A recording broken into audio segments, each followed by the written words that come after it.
Kingdom Monera. Do you know the main characteristics of Kingdom Monera are that they lack nuclear membranes, they are devoid of plastids, mitochondria, and advanced 9+2 strand flagella. They are typically unicellular organisms. The predominant mode of nutrition is absorptive, but some groups are photosynthetic or chemosynthetic. Reproduction is primarily asexual by fission or budding. Moneran cells are microscopic. Most organisms bear a rigid cell wall.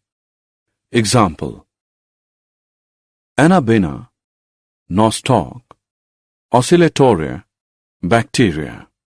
The kingdom Monera is divided into two subkingdoms, Archaebacteria and Eubacteria.